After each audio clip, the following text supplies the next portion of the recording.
నమస్తే, welcome to V3 news. Paper ముచ్చట్ కార్యక్రమంలో ఈరోజు వివిధ దినపత్రికల్లో వచ్చిన వార్తలను ఒకసారి చూద్దాం. ముందుగా ఈనాడు చూసినట్టయితే ఈనాడులో మొదటి వార్తగా యాది మరిచారా అంటూ విభజన హామీలపై టీఆర్ఎస్ ఎంపీలు విజ్ఞాపన పత్రాలని ప్రస్తావించడం జరిగింది. విభజన హామీలపై స్వరం పెంచిన తెరాస, కేంద్ర మంత్రులకు ఎంపీల వినతులు, హైకోర్టు విభజనలో ఇక జాప్యం వద్దని కేంద్ర న్యాయశాఖ మంత్రికి విజ్ఞప్తి, ఆర్థిక రైల్వే మంత్రులతోనూ భేటీలు, వెనుకబడిన ప్రాంతాలకు నిధులు, రైల్వే కోచ్ కర్మాగారం ఆలస్యంపై ఆరా, తెరాస ఘన విజయంపై అభినందనలు తెలిపిన పీయూష్ గోయల్. మొదటి వార్తగా యాది మరిచారా అంటూ టీఆర్ఎస్ ఎంపీల విజ్ఞాపన పత్రాలని ప్రచురించడం జరిగింది. మొదటి వార్తగా మరోవైపు పార్టీని ప్రజలకు చేరువ చేస్తా అంటూ కేటీఆర్ ఫోటోని ఇక్కడ ప్రచురించడం జరిగింది. హన్మకొండ ర్యాలీలో రోడ్డు పక్కన నిల్చున్న చిన్నారులు తనను చూసి చేతులూపుతుండగా వారికి గాలిలో ముద్దులు ఇస్తున్న దృశ్యాన్ని ఇక్కడ ప్రచురించడం జరిగింది. మరోవైపు కింది వార్తగా సమాఖ్య కూటమికి కేసీఆర్ సన్నాహాలంటూ మరో ప్రత్యేక కథనాన్ని ఈనాడు ప్రచురించింది. 24న ఒడిశా సీఎం నవీన్ పట్నాయక్తో భేటీకి యోచన అంటూ ఫెడరల్ ఫ్రంట్ దిశగా కేసీఆర్ అడుగులకు సంబంధించిన వార్తను ప్రచురించడం జరిగింది. మరో ముఖ్యమైన వార్త, ఇంట్రెస్టింగ్ వార్త, సీఎంను కలిసిన కాంగ్రెస్ ఎమ్మెల్సీలు. ఇప్పటికే దెబ్బ మీద దెబ్బ పడుతున్న కాంగ్రెస్కు మరో దెబ్బ అని చెప్పొచ్చు. కేసీఆర్కు అభినందనలు తెలిపిన లలిత, సంతోష్ కుమార్ తెరాసలో చేరతారనే ఊహాగానాలు. ఇది ఈరోజు ఈనాడులో ప్రధానంగా ప్రస్తావించిన వార్తలు. మరో పత్రికను తీసుకున్నట్టయితే ఆంధ్రజ్యోతిలో నిన్న విన్ నేడు జంప్ అంటూ హ్యాండ్ ఇచ్చిన మరో ఇద్దరు ఎమ్మెల్సీలు అంటూ మొదటి వార్తగా ఆంధ్రజ్యోతిలో ప్రచురించడం జరిగింది. కేసీఆర్ను కలిసిన విప్ ఆకుల లలిత, సంతోష్ గులాబీ కండువా కప్పుకోవడం ఇక లాంఛనమే. ఫిరాయింపు ఎమ్మెల్సీలపై ఫిర్యాదు కోసం వెళ్లిన మర్నాడే ప్రగతి భవన్లో ప్రత్యక్షం అంటూ వార్తను ప్రచురించడం జరిగింది ఆంధ్రజ్యోతి. సంక్రాంతి తర్వాతే పంచాయతీ అంటూ మరో వార్తను ప్రచురించారు ఆంధ్రజ్యోతి. డొల్ల బంగారం, రైతు నిండా ముంచేసిన పత్తి రైతుకు సంబంధించిన ప్రత్యేక వార్తా కథనాన్ని ఆంధ్రజ్యోతి ప్రముఖంగా ప్రస్తావించింది. తొలి రోజుల్లో వెంటాడిన వర్షాభావం, 2-3 సార్లు తప్పని విత్తులు, తొలి గంట వైపే గులాబీ, లద్దె పురుగు దాడి, కొన్ని చోట్ల దెబ్బతీసిన రసం పీల్చే పురుగు, చివరి దశలో దెబ్బకొట్టిన పెతాయి తుఫాన్, 3-4 క్వింటాలకు పడిపోయిన దిగుబడి అంటూ ప్రత్యేక వార్తా కథనాన్ని, రైతులకు సంబంధించిన అంశాన్ని, భద్రాద్రి కొత్తగూడెం జిల్లా చంద్రకొండ మండలంలో పెతాయి తుఫాన్ దాటికి దెబ్బతిన్న పత్తి పంట ఫోటోను ఇక్కడ ప్రచురించడం జరిగింది. మరోవైపు మళ్ళీ జిల్లాల రగడ అంటూ ఒక ఇంట్రెస్టింగ్ న్యూస్ను ప్రకటించడం జరిగింది. తెరపైకి కొత్త డిమాండ్లు. 2 జిల్లాలు కేసీఆర్ ప్రకటించడంతో మరికొన్ని జిల్లాలకై డిమాండ్లు పెరిగాయి. పీవీ పేరుతో హుజూరాబాద్కై వినతులు, మిర్యాలగూడ కావాలంటున్న సిపిఎం, ఏటూరు నాగారం కేంద్రంగా ఆదివాసీ జిల్లా, సత్తుపల్లి, పరకాల, పాకాల కోసం డిమాండ్లు. మరోవైపు హైకోర్టు అంతా ఓకే, ఏ క్షణంలోనైనా విభజనపై నోటిఫికేషన్, రాష్ట్రపతి కార్యాలయానికి చేరుకోనున్న ఫైల్, ఇక తెలంగాణకు నూతన సంవత్సర కానుక, టీఆర్ఎస్ ఎంపీలతో కేంద్ర మంత్రి రవిశంకర్ ప్రసాద్, వెనుకబడిన జిల్లాలకు రూ. 450 కోట్లు ఇవ్వండి, రైల్వే లైన్ల నిర్మాణాన్ని త్వరగా పూర్తి చేయండి, కేంద్ర ఆర్థిక రైల్వే మంత్రులకు ఎంపీల విజ్ఞప్తి, పార్టీయే సుప్రీం అంటూ కేటీఆర్కు సంబంధించిన అంశాన్ని ఇక్కడ ప్రస్తావించడం జరిగింది. ఆస్తి కోసం అక్కనే చంపాడు అంటూ ఒక కథనాన్ని ఇక్కడ ప్రచురించడం జరిగింది ఆంధ్రజ్యోతిలో. హైదరాబాద్లో ప్రభుత్వ ఉద్యోగి ఘాతుకం, గొంతు నులిమి హత్య, కదలకుండా పట్టుకున్న తల్లి, ఆధారాలు చెరిపేసేందుకు మృతదేహంపై యాసిడ్, మరుగుదొడ్డులో పడేసి తాళం, కనిపించకుండా లేదంటూ పోలీసులకు ఫిర్యాదు, 4 రోజుల తర్వాత వెలుగు చూసిన ఘోరం. మరోవైపు 34% ఇవ్వాల్సిందే, బీసీ రిజర్వేషన్లు 9వ షెడ్యూల్లో చేర్చాలి, నెలాఖరులోగా అఖిలపక్ష భేటీ నిర్వహించాలి, బీసీల సదస్సులో మహాధర్నాలో బీసీ నేతలందరూ కలిసి డిమాండ్ చేయడం జరిగింది. ఇందిరా పార్క్ వద్ద మహాధర్నా, దీనికి సంబంధించిన అంశాన్ని ఆంధ్రజ్యోతి ప్రముఖంగా ప్రస్తావించడం జరిగింది. ఆంధ్రజ్యోతిలో ప్రధాన పేజీలో వచ్చిన వార్తలు ఇవి. మరో పత్రికను తీసుకున్నట్టయితే సాక్షిలో మొదటి వార్తగా మండలిపై టీఆర్ఎస్ నజర్ అంటూ మొదటి వార్తగా ప్రచురించడం జరిగింది. ఎన్నికలకు అవకాశం ఉన్న 16 సీట్లను గెలుచుకోవడంపై ఆ పార్టీ వ్యూహాలు, ప్రస్తుతం సాధారణ ఖాళీలు 9, రాజీనామాలతో 4 సీట్లు ఖాళీ, 3 టీఆర్ఎస్ ఫిరాయింపు ఫిర్యాదు, మార్చి ఆఖరులోగా ఎన్నికల నిర్వహణ అనివార్యం, ఎమ్మెల్సీ సీట్ల కోసం అధికార పార్టీలో నెలకొన్న తీవ్ర పోటీ, సమీకరణలపై దృష్టి పెట్టిన దళపతి, ఇందులోనే ఇంట్రెస్టింగ్గా హస్తానికి గులాబీ దెబ్బ అంటూ టీఆర్ఎస్లోకి ఆకుల లలిత సంతోష్ కుమార్ అంటూ ప్రచురించడం జరిగింది. దాని కిందనే వార్త యాసంగి జోష్ అంటూ సాగర్ ఎస్ఆర్ఎస్పి కింద యాసంగి పంటకు త్వరలో సాగునీరు 7 నుంచి 9 లక్షల ఎకరాలకు నీరందించేందుకు ప్రభుత్వం కసరత్తు సీఎంతో చర్చించి షెడ్యూల్ ఖరారుకు అధికారుల నిర్ణయం కృష్ణా బోర్డును 60 టీఎంసీలు కోరిన ప్రభుత్వం అంటూ వార్తను ప్రచురించడం జరిగింది. ప్రజలు మనవైపే కేటీఆర్కి సంబంధించిన వార్తను ప్రధానంగా ప్రస్తావించడం జరిగింది. 16 పార్లమెంటు స్థానాలు గెలుద్దాం, ఢిల్లీ కుర్చీని శాసించే స్థాయికి ఎదుగుదాం, టీఆర్ఎస్ వర్కింగ్ ప్రెసిడెంట్ కేటీఆర్ పిలుపు, మీ గుద్దుడుకు కాంగ్రెస్ ఇంకా లేవనే లేదు, 103 స్థానాల్లో బీజేపీ డిపాజిట్లు గల్లంతు, గడ్డాలు తీయాలా వద్దా అని తలలు పట్టుకున్నారు, 2 చోట్ల పార్టీ కార్యాలయాలకు భూమి పూజ, ప్రతి జిల్లా కేంద్రంలో నిర్మాణం 6 నెలల్లో పూర్తి అంటూ సాక్షిలో ప్రధాన పేజీలో వార్తలు ప్రచురించడం జరిగింది.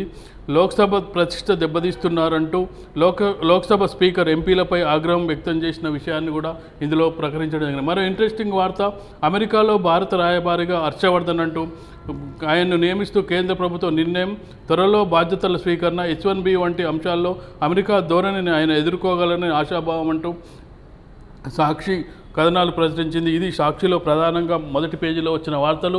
మరో పత్రికను తీసుకున్నంటే వెలుగులో మొదటి పేజీలో దేశంలో ఓట్ల సాగు రైతుల చుట్టూ రాజకీయం అంటూ రైతు రాజకీయం ఓట్లు చుట్టూ అనే వార్తా కథనాన్ని ప్రత్యేకంగా ప్రచురించడం జరిగింది.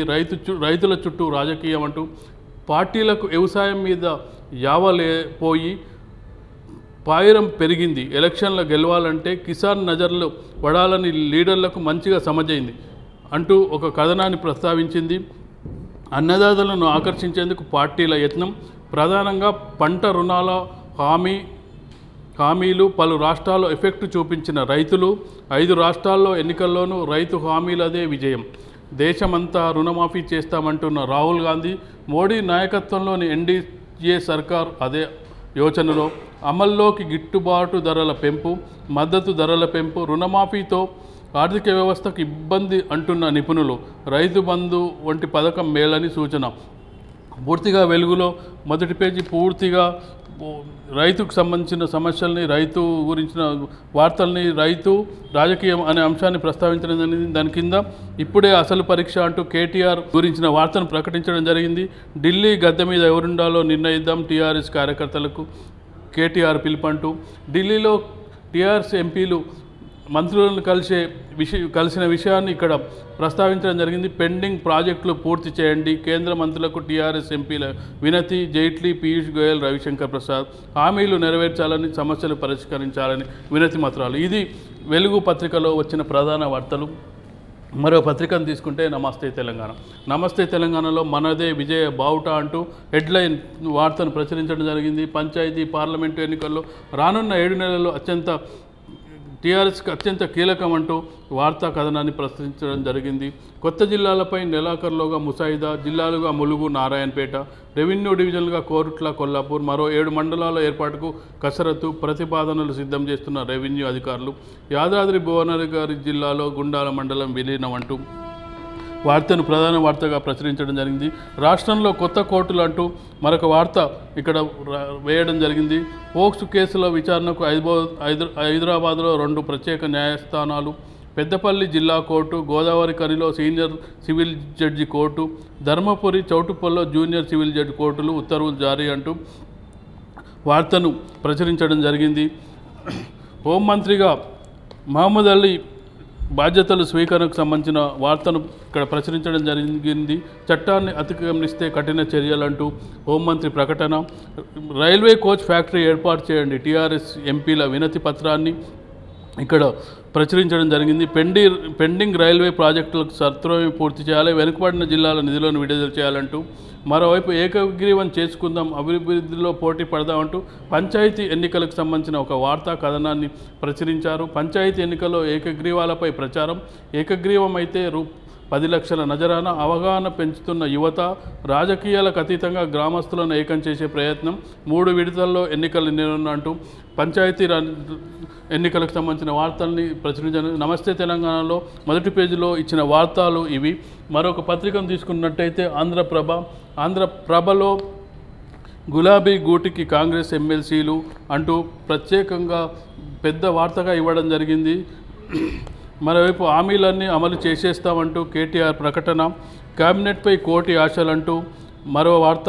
ఇక లోక్సభ బాటలో లోక్సభకు రెడీ అవుతున్న విషయాన్ని ప్రస్తావించడానికి అభ్యర్థుల ఎంపికలో పార్టీల తలముకులు ఓడిపోయిన అభ్యర్థులందరూ రంగంలో దిగడానికి సమాయత్తమయ్యారు.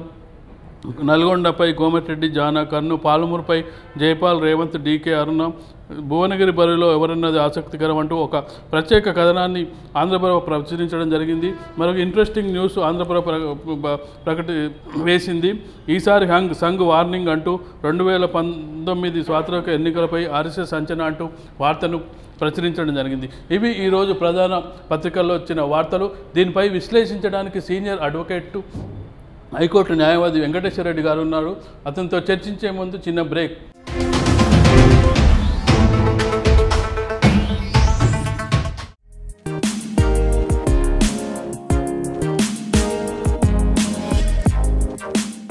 తెలంగాణ, ఆంధ్ర, రాయలసీమ, తమిళనాడు, కర్ణాటక, కేరళ ప్రాంతాలు వేరైనా రుచులు వేరైనా వేదిక ఒక్కటే, మన రుచులు. త్వరలో మన V3 న్యూస్ ఛానల్లో.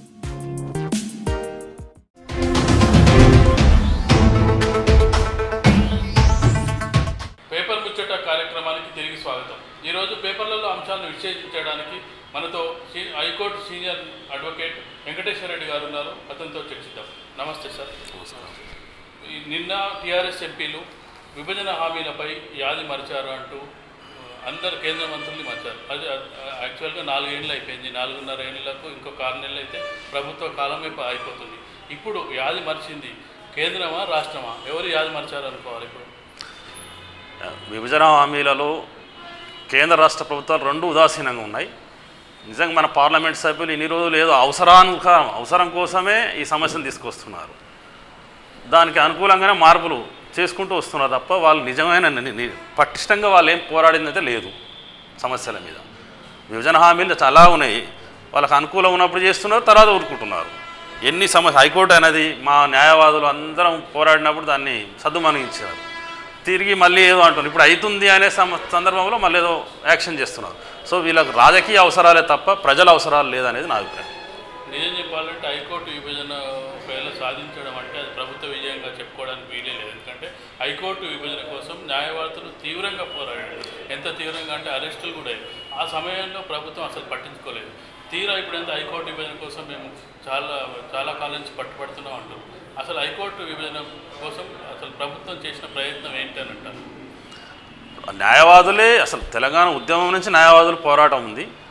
తర్వాత కూడా న్యాయవాదులే పార్టీ రహితంగా అన్ని వర్గాల గారు ఉద్యమాలు చేసినాం. మేము ప్రాక్టీస్ను వదులుకొని ఉద్యమాలు చేసినప్పటికీ కూడా ప్రభుత్వం దాన్ని సరి అయిన వేదిక ద్వారా చేయకుండా అసెంబ్లీ సీట్ల పెంపుదల గురించి ఆలోచించారు కొద్ది రోజులు. మరి అది కూడా ఇప్పుడు కేంద్ర ప్రభుత్వంతో సన్నిహితం వచ్చిందనే ఉద్దేశంతో వీళ్ళు అవసరాలకు అనుగుణంగానే చేస్తున్నారు తప్ప వ్యక్తిగతంగా వాళ్ళకు ఉద్దేశపూర్వకంగా అయితే ఏం సరిగా చేయట్లేదు. ప్రజా సమస్యలు ఎక్కడ కూడా అడ్రస్ చేయట్లేదు. వాళ్ళు ఏది న్యాయవాదుల సమస్యలు ఏ సమస్యను కూడా చేయట్లేదు వాళ్ళు. అది నా అభిప్రాయం. అంటే ఇప్పుడు వాళ్ళు 4 ఏళ్ళు అయింది కేంద్ర ప్రభుత్వాన్ని నిలదీయడానికి వెళ్ళారు. మీరు మర్చారు హామీలని. ఫస్ట్ వీళ్ళు మర్చిపోయారు. తెలంగాణ టీఆర్ఎస్ ఎంపీలు ఇన్నాళ్ళ నుంచి ఉన్నారు. కనీసం ఒక్కటంటే ఒక్క హామీ మనం తీసుకుంటే చాలా ఉన్నాయి ఆ హామీలు. హైకోర్టు విభజన ఉంది, వెనుకబడిన ప్రాంతాలకు నిధుల మంజూరు, రైల్వే కోచు 450 కోట్ల రూపాయలు రావాల్సింది, ఎక్స్ప్రెస్ రైల్వే స్టేషన్లు, అంటే ఇన్ని హామీలు కనీసం ఒక్కటన్నా సాధించారని చెప్పడానికి వీల్లేదు. దీన్ని మనం ఎలా చూడాలంటారు? కేవలం అదే చెప్తున్నాం, రాజకీయ అవసరాల కోసం తప్ప వాళ్ళు సమస్యలను ఎక్కడ కూడా తీసుకోవట్లేదు. ప్రతి విషయంలో వాళ్ళు ఏదైనా చెప్పదలుచుకున్నామంటే వాళ్ళతో ఏమైనా ఫ్రెండ్లీ టైఅప్ అవుతున్నారు తప్ప సమస్యను అయితే ఎక్కడ తీసుకోవట్లేదు. చాలా అంశాలు ఉన్నాయి ఇందులో. నాకు విభజన హామీలలో ఆ హామీలను ఎక్కడ కూడా వాళ్ళు అడ్రస్ చేయకుండా ఏదో తూతూ మంత్రంగా ప్రస్తావిస్తూ తర్వాత వదిలేస్తూ ఉన్నారు. వాళ్ళకు అవసరం ఉన్నప్పుడే తీస్తున్నారు. అది అంటే ముందుగా దీంతో పాటు అసలు ఆంధ్రప్రదేశ్ పునర్విభజన చట్టంలో చాలా అంశాలు ఉన్నాయి.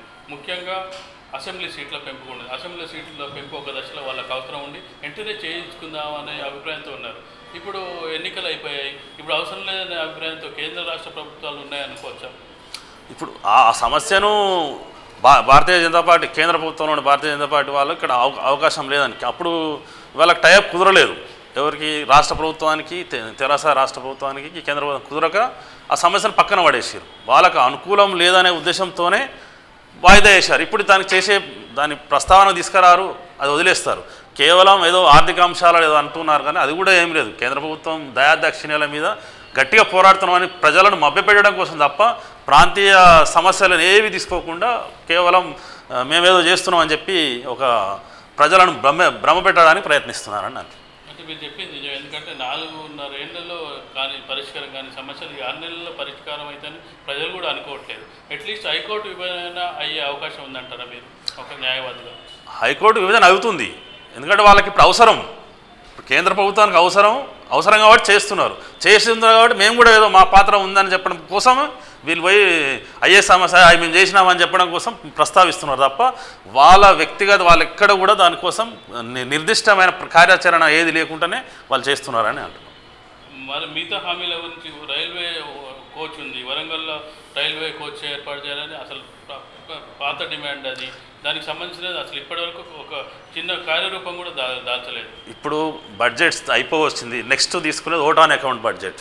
ఈ సందర్భంగా ఏమి అవుతుంది అనేది నేను అనుకున్నాను. ఎందుకంటే ప్రజలను ప్రచార సాధనాలలో ప్రచారం కోసం తప్ప ఈ సమస్యలను చేసేది లేదు. నెక్స్ట్ వచ్చే ప్రభుత్వానికి పోతుంది. ఇది ఏ ప్రభుత్వం వచ్చినా ఈ next budget full fledged budget కాదు, ఓట్ ఆన్ అకౌంట్ బడ్జెట్.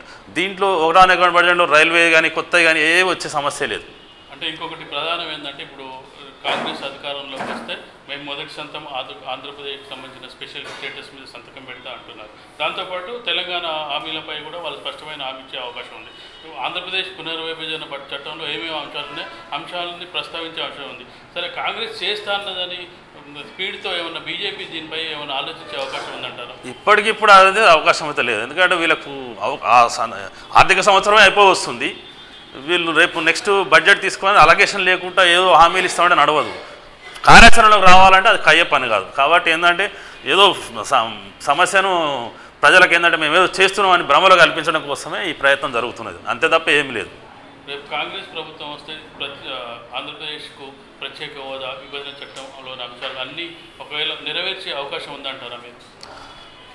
ఏదైనా ప్రభుత్వాలు ఇచ్చిన హామీలు on the floor at the time of division state out చేసినప్పుడు ఇచ్చినటువంటి హామీలు 2 రాష్ట్ర ప్రభుత్వాలకు ఇచ్చిన హామీలు చేయాల్సిన అవసరం ఉంటుంది. కాంగ్రెస్ వచ్చినా బీజేపీ వచ్చినా చేస్తుందని నమ్మినారు. ఇప్పుడు నెక్స్ట్ కూడా చేస్తుందని నమ్ముతారు ప్రజలు. ఆ సమస్యలు అవన్నీ సాల్వ్ కావాలని నమ్ముతారు. అంటే పార్లమెంటులో ఒక ప్రధానమంత్రి ఇచ్చిన హామీని నెరవేర్చడంలో ఎన్డీఏ ప్రభుత్వం విఫలమైందనేది ప్రధాన విమర్శ. ఒక్క ఆంధ్రప్రదేశే కాదు, తెలంగాణకు సంబంధించిన అంశాలను కూడా ఎక్కడ పూర్తిగా నెరవేర్చింది, అసలు పాక్షికంగా కూడా నెరవేర్చలేదు. అంటే వచ్చే ప్రభుత్వాలపై ఖచ్చితంగా ఈ బాధ్యత ఉంటుంది. ఈ బాధ్యత నెరవేర్చడంలో కాంగ్రెస్ బాధ్యత తీసుకుంది. అంటే ఆంధ్రప్రదేశ్ ప్రత్యేక ప్యాకేజ్ ఇస్తానని ప్రకటించింది. తెలంగాణ విషయంలో ఇప్పటివరకు ఏం ప్రకటన చేయలేదు. దీన్ని ఎలా మనం చూడాలంటారు? విభజన అంశాలను ఖచ్చితంగా అమలు చేస్తామని వాళ్ళు అంటున్నారు. ఎవరైనా అనాల్సిందే అది. విభజన హామీలను on the floor of the house పార్లమెంట్లో ఇచ్చిన హామీలు ఏ ప్రభుత్వం వచ్చినా, కాంగ్రెసా బీజేపీ ఇంకే పార్టీనా, ఖచ్చితంగా హామీలను అమలు చేయాల్సిన బాధ్యత ఉంది. అవి చేస్తామని అనాల్సిందే. కానీ ఇంతవరకు ఆ సమస్యలు చేయకుండా 2 తెలుగు రాష్ట్రాలకు సంబంధించిన అంశాలను వాళ్ళ యొక్క రాజకీయ అవసరాల కోసమే తీసుకుంటున్నారు తప్ప నిర్దిష్టంగా ఒక ప్రణాళిక ప్రకారం దానికి సంబంధించిన నిధుల కేటాయింపు కానీ చర్యలు కానీ ఏమీ లేవు. అయితే ఇప్పటి వరకు హామీలు నెరవేర్చలేదు. చంద్రబాబు ఓవైపు ఏమో నేను ఢిల్లీలో చక్రం తిప్పుతా అంటుండు, కేసీఆర్ మరోవైపు డెవలప్మెంట్ అంటూ ఈ హామీలే నెరవేర్చకుండా కేసీఆర్ డెవలప్మెంట్ అంటూ నవీన్ పట్నాయక్ కలిసి ఆలోచన ఉంది. ఫెడరల్ ఫ్రంట్పై మీ అభిప్రాయం ఏంటి? ఫెడరల్ ఫ్రంట్ అనేది ఇది ప్రస్తుత కేంద్రంలో ఉన్నటువంటి అధికార పార్టీ బీజేపీ ఆడిస్తున్న నాటకంగా నేను భావిస్తున్నాను. ఎందుకంటే అది అతనికి ఉన్నటువంటి సిద్ధాంతపరంగా కానీ ఏది కానీ ఆ ఫెడరల్ ఫ్రంట్ అనేది దేర్ ఇస్ నో ఫీజిబిలిటీ. కాకపోతే అతను చెప్పినట్టు ఆడాలనే ఈయన ఒక ఆటబొమ్మలాగా వ్యవహరిస్తున్నాడు తప్ప అది కేవలం నెగటివ్ ఇన్కంబెన్స్ని తీసుకోవడం, ఓట్లను విడగొట్టడానికి కోసం ప్రయత్నం జరుగుతుంది. అది అంత తప్ప వేరే ఏం లేదు. అంటే కొంతమంది కాంగ్రెస్ బీజేపీలకు దూరం ఉండాలనే కొన్ని రాష్ట్రాల ప్రభుత్వాలు ఉన్నాయి.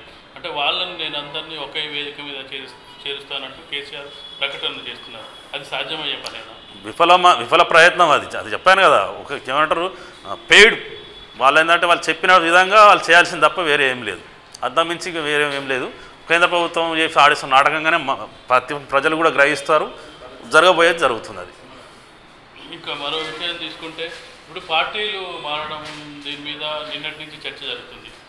పార్టీలు మారే దాని మీద దీని మీద మెయిన్ ఏంటంటే ఇప్పటి వరకు వివిధ పార్టీల నుంచి టీఆర్ఎస్కి చాలామంది వచ్చి చేరారు.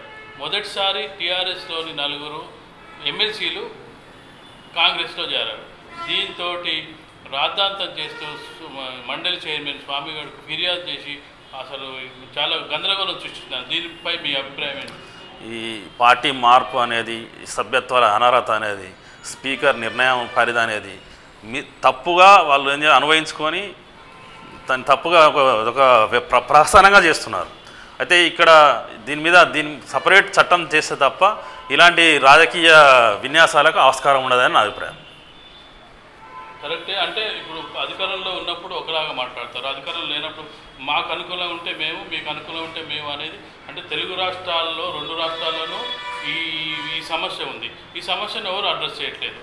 ఈవెన్ దో కేంద్రంలో కూడా సేమ్ ప్రాబ్లం. వెంకయ్య నాయుడు ఉన్నప్పుడు పట్టించుకోలేదు. ఉపరాష్ట్రపతి అయిన తర్వాత దీన్ని వెంటనే చర్య తీసుకోవాలంటారు. దీనిపై అసలు సమగ్ర చట్టం ఎలా రావాలంటారు? పార్లమెంటే తీసుకోవాలి. పార్లమెంట్ ద్వారానే ఈ పార్టీల మార్పిడి అనేది చట్టానికి కొద్ది సవరణ చేసి సరిపోతుంది. పార్టీ మారిన వెంటనే సభ్యత్వం రద్దు అవుతుంది అనేది ఒక చట్టం ద్వారా వస్తే తప్ప ఈ ప్రహసనానికి అర్థం అనేది ఉండదు. కానీ ఇదే కాదు, ఇంకా కొనసాగుతూనే ఉంటుంది. ఏ పార్టీ అనేది అన్ని రాష్ట్రాల్లో ఇది అలవాటుగా మారే అవకాశం ఉంది. ఇప్పుడు ప్రతిపక్షం లేకుండా చేయాలనడం అయితే ప్రజాస్వామ్యంలో మంచి పద్ధతి కాదు. అసలు మండలిలో అసలు కాంగ్రెస్ పార్టీని లేకుండా చేయడం, ఈరోజు చూస్తే ఈరోజు కూడా 2 ఎమ్మెల్సీలు కేసీఆర్ని కలిశారు. అసలు ప్రతిపక్షం లేకుండా చేయడం అనేది అది ఎంతవరకు సమంజసం అంటారు? ఇది రాజకీయ వ్యభిచారం అని అంటాం మనం, అంతకుమించి ఏమి లేదు. వాళ్ళ పతనం, రాజకీయంగా పతనం చెంది ఇట్లాంటి చెడు వాటికి ప్రజాస్వామ్యానికి ఇది మంచిది కాదు. ప్రజాస్వామ్యంలో ఏవగింపు ఇప్పటికే ఉంది ప్రజలకు. ఈ ఏవగింపును పోవాలంటే ఈ పార్టీ మారేదాన్ని చట్టాన్ని సమగ్రంగా చేసేది తప్ప ఇట్లాంటి వానికి కేసీఆర్ కానీ ఇంకోరుగా చేసినా కానీ ఇది సరి అయినది కాదు. ప్రమాదంలో పడింది ప్రజాస్వామ్యం. మనం బిఫోర్ చూస్తే 84 నెహ్రూ, ఇందిరాగాంధీ, వాజ్పేయి ఇక్కడి వరకు ప్రభుత్వం ఎంత పటిష్టంగా ఉంటుందో ప్రతిపక్షం కూడా అంతే పటిష్టంగా ఉండాలని నమ్మిన నాయకులు వాళ్ళంతా. ఇప్పుడు అసలు ప్రతిపక్షమే లేకుండా చేయాలనే నాయకత్వం తయారైంది అనుకోవచ్చు. ఇది ప్రజాస్వామ్యంలో ఏకస్వామ్య నియంతృత్వ పాలన ఇప్పుడు ప్రస్తుతం నడుస్తుంది. ప్రాంతీయ పార్టీలు వచ్చినాక జాతీయ విధానం లేకుండా ఏకస్వామ్య కుటుంబ పాలన, అహంకారపూరిత పాలనగా చేయడం కోసం తమకు ఎదురే లేదు అంటూ అసలు సభలకు ఉన్నటువంటి విలువే లేదు. మాట్లాడొద్దు, నేనే మాట్లాడాలనే ఒక తప్పుడు ఆలోచనతోని ప్రజాస్వామ్యాన్ని తప్పుదోవ పట్టిస్తారు. ఇది చాలా ప్రమాద గడ్డికలు ఇవి ప్రజాస్వామ్యానికి. పార్టీలు మార్చడం, ఎదురు పక్షం లేకపోవడం, ఆ చర్చలకు విలువ లేకపోవడం, ఆ పార్లమెంటు ప్రజాస్వామ్యం ద్వారా వచ్చే అధికారం అనుభవించుకుంటూనే దాన్నే ప్రమాదాలు నెట్టడం అనేది చాలా ప్రమాదకరమైన సూచన. ఇది ప్రజలు కూడా గమనిస్తారు. చట్టాల రూపం మార్చాల్సి వస్తుంది. ప్రజలైతే ఖచ్చితంగా గమనిస్తారు. ఏది ఎల్లకాలని నడవదు. ఏ వ్యక్తిది కూడా నియంతృత్వంకి ఇది పరాకాష్ఠగానే నేను భావిస్తాను. అంటే కేవలం రాష్ట్రాల యొక్క ప్రాంతీయ పార్టీలే కాదు, ఇప్పుడు జాతీయంగా చూసినా కానీ మన బీజేపీ కానీ ముక్తు కాంగ్రెస్ అనేది అది పదమే వాడదు. ఆ ముక్తు కాంగ్రెస్ విరుగుడుగా 3 రాష్ట్రాల్లో ప్రజలు అధికారం అప్పగించారు. ఇప్పటికైనా బీజేపీలో ఏమైనా పరివర్తన వస్తుందంటారు? ఈ పరివర్తన అనేది ఇప్పుడు మన పార్టీ మార్పు అది వేరు. ప్రజల పరివర్తనలో ఆటోమేటిక్గా ప్రజాస్వామ్యంలో పరివర్తన తీసుకొస్తారు. చట్టాల్లో ఉన్నటువంటి లొసుగులను ఆధారంగా చేసుకొని ఏదైతే పార్టీ మారని వెంబడే స్పీకర్ వెంబడే నిర్ణయం తీసుకోకుండా దాన్ని వాయిదా వేస్తూ స్పీకర్ నిర్ణయాన్ని ఛాలెంజ్ చేయదు అనేది కోర్టు డైరెక్ట్ ఇవ్వలేకుండా పార్లమెంటు వచ్చి స్పీకర్ నిర్ణయాన్ని కోర్టులు ప్రశ్నించలేని స్థాయిలో ఉన్నాయి. కాబట్టి చట్టాన్ని పార్లమెంటు మార్చి పార్టీ మారిన తక్షణం సభ్యత్వాలు రద్దవుతాయి అనే ఒక నియమం తీసుకొస్తే తప్ప ఇలాంటి చెడు అవలక్షణాలకు బ్రేక్ పడదు. థ్యాంక్ యూ వెంకటేశ్వర రెడ్డి గారు, మా స్టూడియోకి వచ్చి మీ విలువైన సూచనలు అభిప్రాయాలు తెలియజేయండి. ఇది వీటీ న్యూస్ పేపర్ ముచ్చట కార్యక్రమం. తిరిగి రేపు కలుసుకుందాం. సెలవు.